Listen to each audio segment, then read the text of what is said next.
ஐயா வணக்கங்க ஐயா. வணக்கம் வணக்கம். எப்படி இருக்கீங்க? நல்லா இருக்கு. சிறப்புங்க ஐயா. இன்னைக்கு நம்ம பார்க்கக்கூடிய நட்சத்திரம் பூரம்.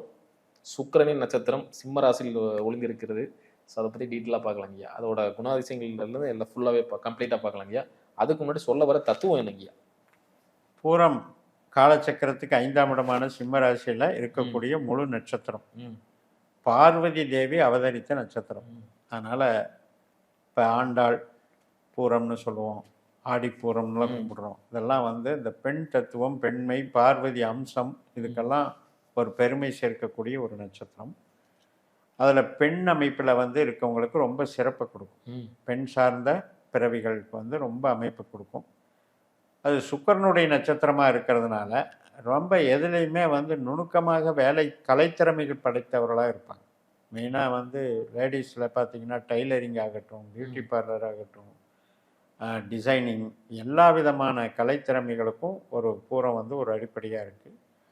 பூரத்தில் என்ன விசேஷம் அப்படின்னா கவர்ச்சி அப்படின்றத எடுத்துக்கலாம். அதே மாதிரி அப்டேட்டடாக பண்ணுறது, ஏற்கனவே இருந்ததுலேருந்து மாறுபட்டு ஒரு நல்ல அடுத்தடுத்த ஸ்டெப்புக்கு போவாங்க. அது ஒரு நல்ல படி.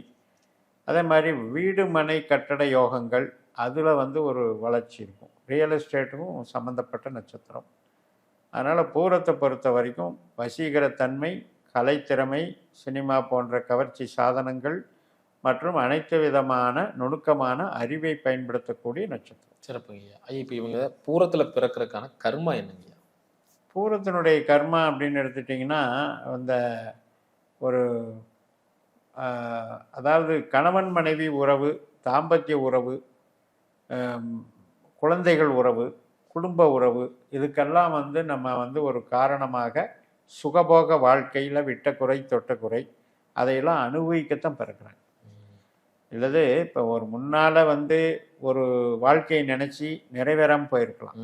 அந்த வாழ்க்கையை நிறைவேற்றி கொள்வதற்காகவும் முன்னால் வந்து பாச நேசம் வந்து கிடைக்காம பரிதவிச்சு போனவங்க இப்போ அதை வந்து அடைவதற்காகவும் பிறக்கக்கூடிய ஒரு அமைப்பு. சிறப்பு சிறப்புங்க ஐயா. இப்போ பூரத்தில் 4 பாதங்கள் இருக்குது. ஒவ்வொரு பாதமுமே வித்தியாசமான பாதங்கள் தான். ஸோ அப்படி இருக்குன்னு குணாதிசயம் அதை பற்றி கொஞ்சம் சொல்லுங்க. பொதுவாக பூரம்னாலே இந்த ஆதிக்க குணம் அப்படிங்கிறது கலைத்திறமைகளில் ரொம்ப ரொம்ப அருமையாக இருக்கும். ஏன்னா சுக்கிரனுடைய நட்சத்திரங்கிறது ஒன்று, ரெண்டாவது பார்வதி தேவி அவதரித்தது அப்படிங்கும்போது கருணை, அன்பு, பாசம் இது சார்ந்த ஒரு படைப்புகளை எப்படி பண்ணுறது அப்படின்றதுல ஒரு மிகப்பெரிய ஆர்வம் இருப்பாங்க. இப்போ 1ஆம் பாதத்தில் அப்படிங்கும்போது இவங்களும் வந்து நாடாள பிறந்தவர்கள் அல்லது ஒரு தலைமை பதவி அதிகாரத்துவம் பெற பிறந்தவர்கள். அந்த மாதிரி 1ஆம் பாதத்தில் இருக்கவங்களுக்கு கொஞ்சம் அந்த அதிகார குணம் இருக்கும், முன்கோபம் இருக்கும். ஆனாலும் கூட அவங்க வந்து பெருமைப்படத்தக்க காரியங்களை செய்ய பிறந்தவர்கள். அதில் வந்து சந்தேகம் இல்லை. இந்த 2ஆம் பாதத்தில் பிறக்கிறவங்க மட்டும் கொஞ்சம் அடுத்த ஸ்டேஜில் இருப்பாங்க. அதாவது சர்வீஸ் மைண்டடாக இருப்பாங்க, பணத்தின் மேல் பற்றுள்ளவர்களாக இருப்பாங்க. பணத்துக்காக நம்ம சர்வீஸில் என்ன வேணாலும் நம்ம மாற்றிக்கலாம், அல்லது ஒரு இடத்த மாற்றிக்கலாம், அல்லது ஒரு நபரை மாற்றிக்கலாம். இப்படியெல்லாம் வந்து மாறுவதற்கான காரணங்கள் 2ஆம் பாதத்துக்கு உண்டு. 3ஆம் பாதத்தை பொறுத்த வரைக்கும் வசீகரத்தன்மை, சந்தோஷமான வாழ்க்கை, என்டர்டெயின்மெண்ட்டு இதில் மட்டுமே குறியாக இருப்பாங்க. 2ஆம் பாதம் வந்து பணத்துக்கு குறியாக இருப்பாங்க. 3ஆம் பாதம் வந்து என்டர்டெயின்மெண்ட்டுக்கும் ஜாலிக்கும் குறியாக இருப்பாங்க. 4ஆம் பாதத்தை பொறுத்த வரைக்கும் அவங்க வந்து இளமையில் கஷ்டப்பட்டு பின்னால் சுகப்படக்கூடிய அமைப்பு. உறவுகளால் அவ்வளவு வந்து மகிழ்ச்சி இல்லை, அதிருப்தியான ஒரு உறவுகள். ஆனால் வந்து காலப்போக்கில் நான் ஜெயிச்சிட்டேன், இப்போ சின்ன வயசில் கட்டப்பட்டாலும் இப்போ நல்லா வந்துட்டேன் அப்படிங்கிற ஒரு அமைப்பை 4ஆம் பாதம் வச்சு. சிறப்புங்க ஐயா. அந்த பூரத்தில் பிறந்தவங்க உபயோகப்படுத்தக்கூடிய அந்த குறியீடுகளை பற்றி சொல்லுங்கய்யா. பூரம் வந்து உங்களுக்கு பூரத்தினுடைய அமைப்பு மரம் வந்து பார்த்திங்கன்னா பலாமரம். இப்போ பலாமரத்தினுடைய அமைப்பு வந்து நல்ல எல்லா விஷயத்துக்கும் பயன்படுது. வீட்டுக்கு இதுக்கு இப்போ வந்து யோகிகளெல்லாம் தவம் பண்ணுறதுக்கே இந்த பலா மரத்தை பயன்படுத்துவாங்க பலகைக்காக. அதே மாதிரி நிறைய நம்ம வேள்விகளில் பயன்படுத்துகிறாங்க. அதனால் பலாமரம்ங்கிறது புனிதமான ஒரு அமைப்பு. பலாப்பழம் வெளியில் முள்ளாக இருக்கும், ஆனால் உள்ள சுவையாக இருக்கும். அது மாதிரி இவங்க என்னதான் வந்து இவங்களுடைய கரடு முரடாக இருந்தாலும், அதாவது செய்கைகள் கரடு முரடாக கோவப்பட்டாலும் உள்ளுக்குள்ளே வந்து ஏதோ ஒரு இன்பத்தை வச்சுருக்காங்க. ம். அதே மாதிரி எலி வந்து பெண் எலி, ம். இடம் வந்து வெறும் வீடு. ம். அப்போ இந்த கட்டில் கால் வடிவம் ம். இதெல்லாம் என்ன சொல்லுது அப்படின்னா, ஒரு பொருட்களை தயாரிக்கக்கூடிய நுணுக்கங்களை சொல்லுது. ம். ஒரு ஃபேக்ட்ரி, இண்டஸ்ட்ரி, பெர்ஃப்யூம்ஸு இது மாதிரியெல்லாம் தயாரிக்கக்கூடிய நுணுக்கங்களை சொல்லுது. நல்ல அற்புதமான குறியீடுகள். இதையெல்லாம் பயன்படுத்தலாம். யாரெல்லாம் 2, 6, 10 லக்னத்துக்கு இந்த பூரம் நட்சத்திரம் அமையுதோ அவங்க வந்து ரியல் எஸ்டேட் பண்ணலாம், பெரிய பெரிய இண்டஸ்ட்ரீஸ் நடத்தலாம். அதாவது வீட்டுக்கு பயன்படுத்தக்கூடிய பொருட்கள் வந்து தயாரிக்கலாம். சிறப்பு சிறப்புங்க ஐயா. ஐயா இப்போ இவங்க பூரத்துல பிறந்தவங்க எந்த வழிபாடு பண்ணலங்க ஐயா?